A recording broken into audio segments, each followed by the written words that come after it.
What's going on, Reject Nation? It's Greg Alba here. And I'm John Humphrey. We're going to watch today a video that Andrew Hayes sent over to us over at Patreon. Andrew Hayes actually has his own movie review channel, and he does some great reviews on there. He's a fun guy.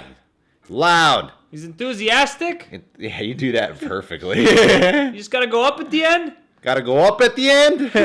you nail it. Like, you have the right subtlety when you know his voice. Spent a lot of time studying Andrew Hayes. And one of our patron reward tiers, if you qualify, is whatever video you request, we must definitely do and put up on the channel. Mm-hmm. And today he has requested the top 10 movies of all time from WatchMojo.com. This video actually came out in 2014 of March. Does this account for future films? Yeah. That's why I was saying that. But they did their research and they man, this will probably be one of the best movies of all time, you know. And then the year 3000, this is gonna come out and change everything. Avatar 9. Thanks, Andrew Hayes. You're a great guy.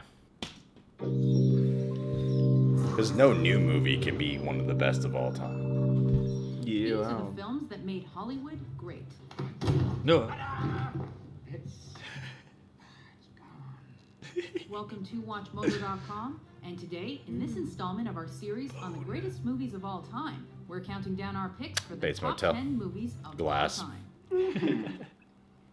It is a tasty burger. This final video culminates our best movies of all time Oz series Great Powerful. by drawing from the number 1 or number 2 bought a ranked house. movies in each decade.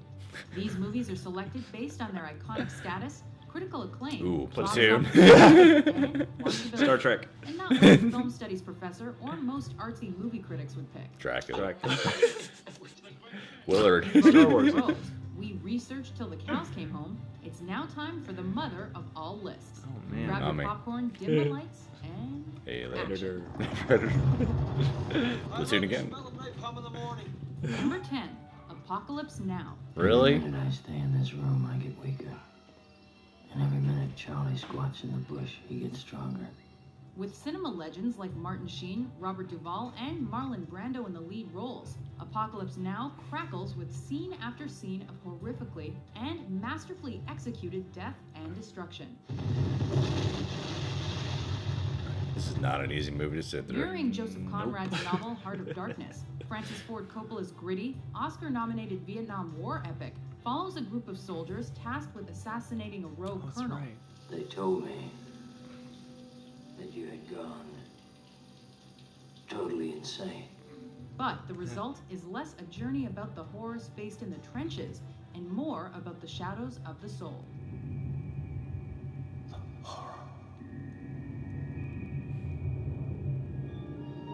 Toto, I have a feeling we're not in Kansas anymore. Number 9, The Wizard of Oz. Yeah. I'll get you, my pretty, and your little dog, too. With L. Frank Baum's universally appealing story as its backbone, this Technicolor masterpiece transcends age and race to tell the coming-of-age story of a young Kansas girl who dreams of a land somewhere over the rainbow. I'm the Scarecrow. Though it's now considered one of the most iconic films in Hollywood history, Wizard was not commercially successful upon its release. This wasn't a success at first. However, its mix of No timeless great music, film was a success comedy, and a relatable Dark Knight moral failed. makes this a film all parents recommend to their children and enjoy watching with them. What we should do is do full movie reviews after the video, after we watch everyone. this. 2-hour video. That's Red the Butler. He's from Charleston. He has the most terrible Oh, reputation. here it comes. Gone with the Wind. Gone with the Wind. He looks as if he knows what I look like without my shame. The easiest 6.5 hours to sit through. Yeah. Flies by. During and following the Civil War, David O. Selznick's Gone with the Wind presents viewers with a strong female heroine in search of control. I like heroin. God is my witness, they're not going to leave me. I'm going to live through this, and when it's all over, I'll never be hungry again. Winning a record number of Oscars, including an 11, historic I one think. for African-American actress Hattie McDaniel. The film is Oh, she won, huh? shot, technically brilliant That's and pretty awesome. ambitious in scope.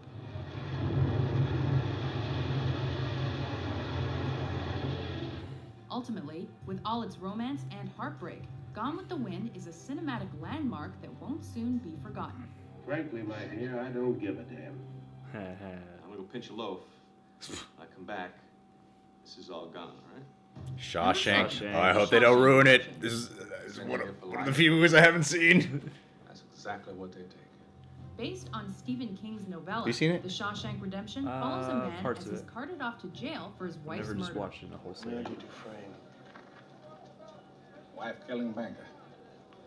But rather than being a tale of despair and hopelessness, it's a story of fortitude, friendship, fidelity, and, of course, redemption. It was like some beautiful bird flapped into our drab little cage and made those walls dissolve away.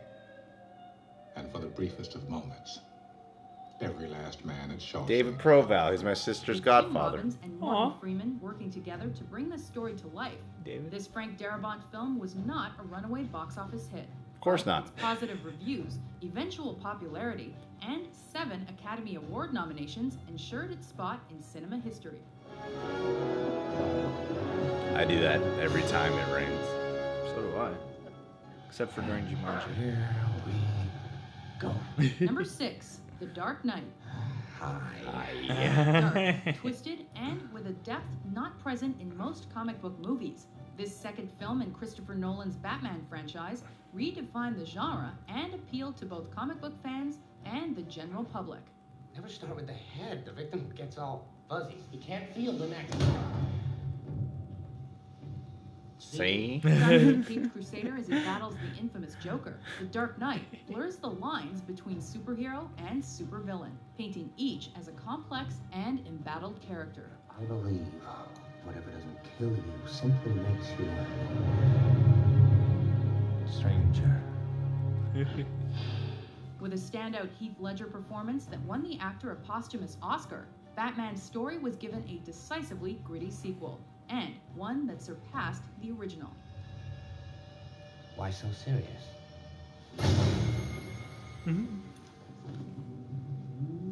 Laugh it up, fuzzball.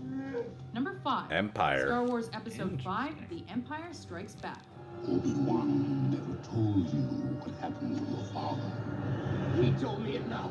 While the first film in George Lucas's Star Wars saga was a fun space adventure, the second is much darker and more emotional. No, I am your father.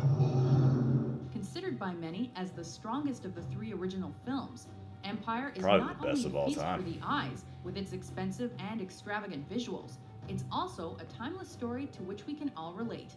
Aside from the distant planets, lightsabers, and alien creatures, that is.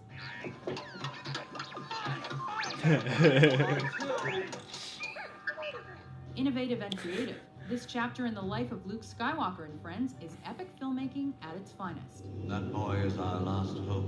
No, there is another.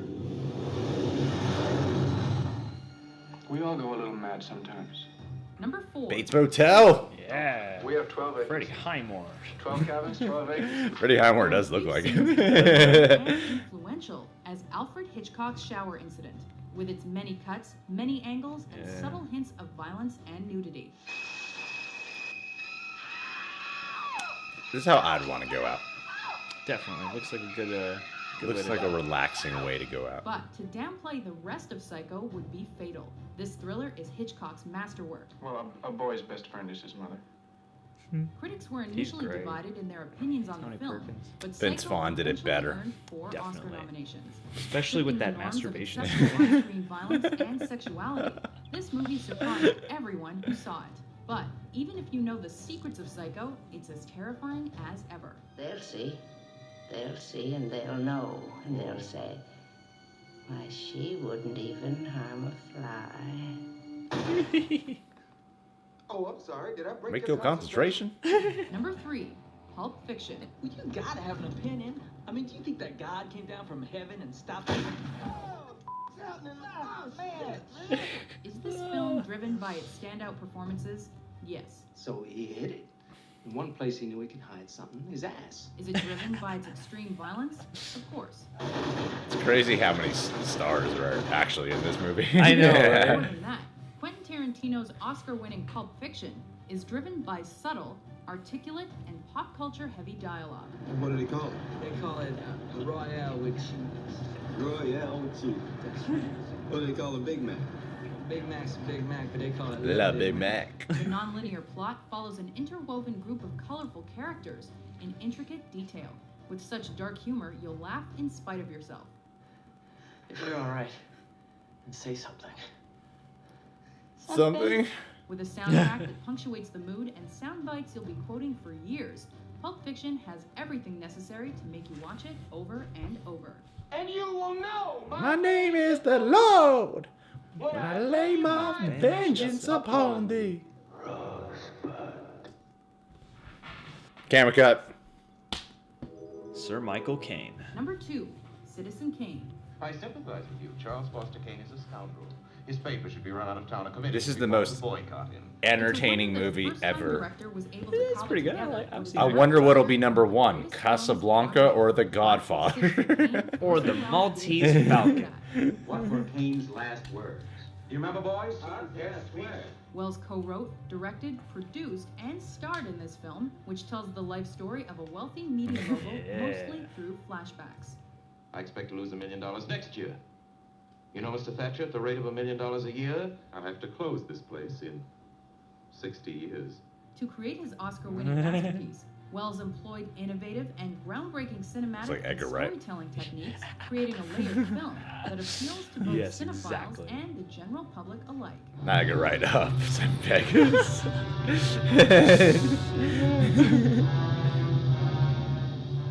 Before we unveil our pick for the best movie of all time, here are a few honorable mentions. My calculations are correct.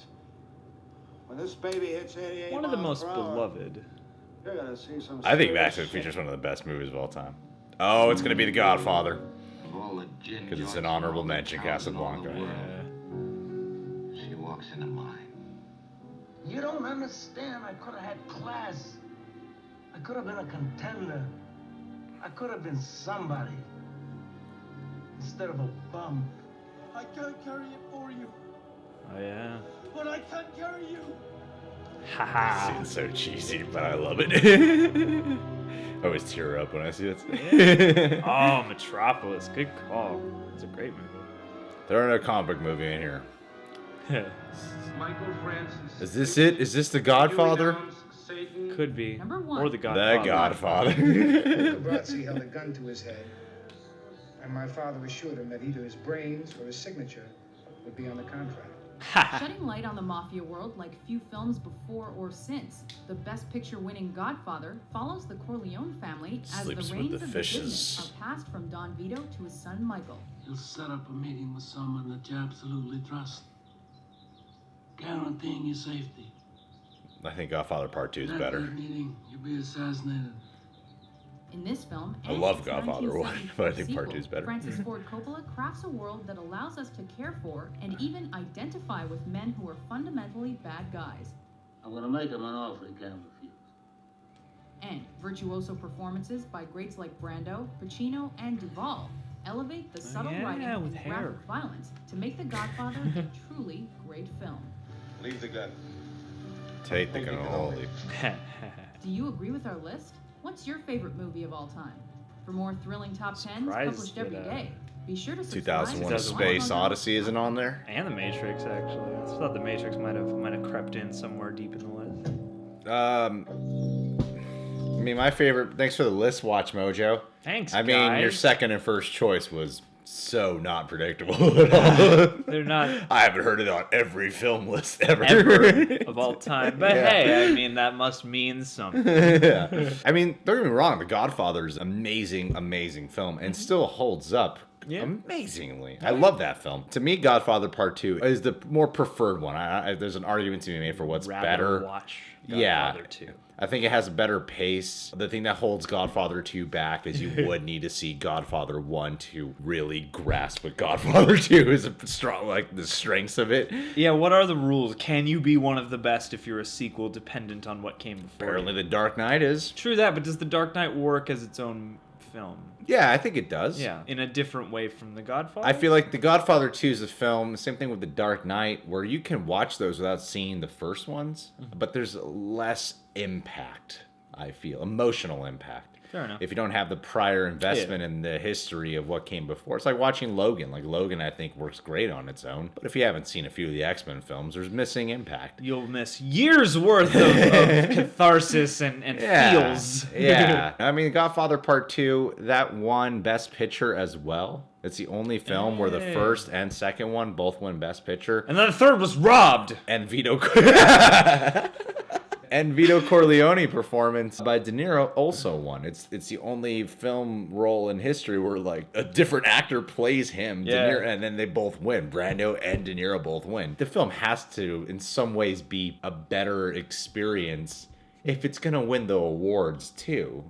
Yeah. It can't just be, oh, it's just as good, so here's the Can't awards. be, yeah. It's got to wow us again, which means it must, It must have done something that's a little better. Or all the other films had to be significantly not as good. Also depends on the year it came out. Yeah. There's only one great movie this year. Wow. For my personal favorites, I mean, I guess, John, I can take the opportunity to list movies that could be our personal favorites. I feel like Citizen Kane and Godfather, and I'm surprised Casablanca was only an honorable mention. The three I always hear: Godfather, Casablanca, Citizen Kane. Those are the top three I always hear. So maybe they're trying to be a little edgy. Casablanca would just be an honorable mention. The thing is, like, 10 slots, and they're still making movies, and so, like, at a certain point, I feel like it was the choice between them. Now we're making more movies than ever. We will never know what the best films of all time are, truly. Well, when you do lists like this, Well, no, you try to go by, okay, let's get a film from a decade, and what's the most impactful film from that decade. I think what'll upset a lot of people, like, why isn't Goodfellas on here? Well, we already have a mob movie, so let's go with Godfather. Anyway, though, my favorite film, I'm really surprised, wasn't mentioned on here, even as an honorable mention, is The Matrix. Yeah, I was very surprised by that because that movie was a cultural moment. Whoa. And it revolutionized things. It still has. It's beloved. It's the effect of People The Matrix. still borrow from it. Yeah. The Matrix is approaching its 20th anniversary. It's still influenced. It left an impact on audiences and filmmakers alike. It's one of those movies, kind of like Star Wars, where people were like, The Matrix is a huge inspiration for me. Well, it has everything. Yeah. It has great storytelling. It has unique fictional sci-fi exploration. It's got philosophy. It's got philosophy. It's got Keanu Reeves. There's some of the effects feel a little dated, but then there's plenty of effects where you're like, that still looks great. Yeah. You know? It's got one of the best Keanu Reeves performances. It's got memorable characters, you know? Mm-hmm. There's no like Oscar-worthy performance. The only one who I felt could have gotten some type of Oscar nod would have been Hugo Weaving. There's an argument, I think, to be made for Lawrence Fishburne as Morpheus. That's the one I would have thought would be the choice. I guess. Really? Yeah, I feel like Hugo Weaving has the calm manner. He's got scenes where he's just kind of like losing his shit on Morpheus. Fair enough. Yeah. I hate this place. The smell of it. Sweat. You know, like, Matrix has it all. That was the start of every freaking actor doing martial arts, to get in shape and learn martial arts to be an action hero. You couldn't be old guy fat buff anymore where you just pull your pants up real high. The days of Schwarzenegger are gone because Schwarzenegger doesn't know how to really fight. He just knows how to be buff and hold a bunch of guns. That was cool for Schwarzenegger time. Yeah, but now he doesn't know how to really fight. You got to be tactical, ripped, and a good actor. Yeah. Or a passable actor, anyway. Well, yeah, The Matrix broke new grounds in terms of what we can explore in movies. But then again, it's like, well, we would have Empire Strikes Back on here, and if there wasn't for Star Wars, we probably would have gone something like a Matrix down the road. My other favorite films are not... I mean, The Dark Knight's one of my favorite films. That's on this list. I really love the hell out of Drive. I don't think that's ever going to make anyone's list. Best ever list, yeah. Yeah, but Drive I always consider one of my favorite films. You have Ed Wood. Ed Wood is Ed my Wood's favorite your movie. number one favorite, right? We all love movies that are kind of just movies, but that's one I think is a film, and I don't think it would ever be lauded as one of the greatest, but it's pretty great. I think a lot of people, I think there's plenty of people who actually consider one of their favorites. Somebody told me once that the year, didn't Tarantino won Best Screenplay for Pulp Fiction or Reservoir Dogs that year? Pulp Fiction. And I believe he said it should have been Ed Wood. Oh, Tarantino said that? Yeah, which was one of those stories that stuck with me of like, oh wow, yeah, it really is like a great movie moment, and it's a movie that I guess is kind of underappreciated because not everybody knows who Ed Wood is. I feel like to do this list thoroughly, you kind of by this point have to do like a top 50, like top 10. There's going to be so many asterisks as to how you have to put this list together. Because you got to think of cultural impact and how long that impact sustained and influenced films over time. Yeah, and you got to spread it across decades and genres. genres. Because I feel you like know. Batman Begins and The Dark Knight, those two together, influenced a wave of sequels that are darker. Yeah. I mean, even though Empire was like the first one to really do that stamp, it was after Dark Knight where everyone's like, let's go darker, let's with our reboots and our sequels. And now that's always the cliche. Well, that's the change in the business too, is now like once one thing works in a big way, everyone's like, this is what everyone wants and this is what we will do now until they stop paying for it. That's why I think Matrix should be on here. I mean, Godfather evidently influenced it. I mean, that's the ultimate mob movie. Goodfellas, some might consider that their favorite, and in some ways, I enjoy Goodfellas more than The Godfather. I would say my ranking of mafia films would go Godfather 2, Goodfellas, Godfather 1. All of my top 5 spots are Scarface. I don't really like Scarface. I don't really like Scarface that much either. You know, it'd be nice to have a little bit more sci-fi on here, because sci-fi to me is one of the most groundbreaking parts of what makes cinema so special. I was glad at least to see that the honorable mentions included both The Matrix and Metropolis, because Metropolis and Back to the Future. And Back to the Future, yeah. Those are all three, I think, contenders. And Metropolis, too, in terms of older films, you watch that and it's breathtaking what they were able to achieve so early on and how much of that imagery is still aped and referenced. Apocalypse Now, really? You know, I don't love Apocalypse Now like everybody else does. That's a movie I saw, and I was like, I'm glad I saw this. I don't know if I ever want to watch this again. I don't know if I'll ever be in the position to watch this again. I'm like, I remember that experience. I appreciated it. It's such a dreary experience to sit through. You need to have your patient appreciation goggles on to watch that film. I guess it is a good choice. And it's funny, Coppola bookends this list. You are like, yeah, I mean, this is incredibly well realized. However, again, there are other war movies I would much rather watch. Yeah. And war isn't my favorite genre anyway. It's about time we get a war comedy. You know? Yeah, fun war movie. Like a fun World War II movie. Not about a battalion who didn't see much action, but they were out there still. I guess Inglourious Basterds is the closest we'll get. Yeah, at least Inglourious Basterds has like a popcorn satisfaction element and a certain fantasy about it. Yeah. And that will never be one of the greatest films of all time. It's probably the war movie I would reach for the soonest. Yeah. I'm surprised like maybe Saving Private Ryan wasn't an honorable mention, because that's a beloved. Or Schindler's List. In terms of war. Not that that's like a combat war movie, but it's still a war movie. Yeah. Schindler's List, I'm actually now surprised didn't make any part of this. I didn't hear any Spielberg movies on this list. Yeah, which is surprising to me. Spielberg's made a few okay movies in his time, you know? Just a couple. One or two. And yeah, Schindler, I think, would be the one for him. And I hear people reference that movie more than, say, Apocalypse Now. But all right, well, Andrew Hayes, thanks for saying this way, Andrew Hayes. Dude, Andrew, it's Christmas time, New Year's. You know what I hope your New Year's resolution is? I hope you could have an orgy with 2 other guys. Matt Beer, because you know him, and a guy of your choosing. Guy of your choosing with your new girlfriend. Yes. Because that will not lead to any emotional complications whatsoever. Well, no, if she just runs the camera, it'll be fine. What? Oh, POV. Yeah. Yeah. What?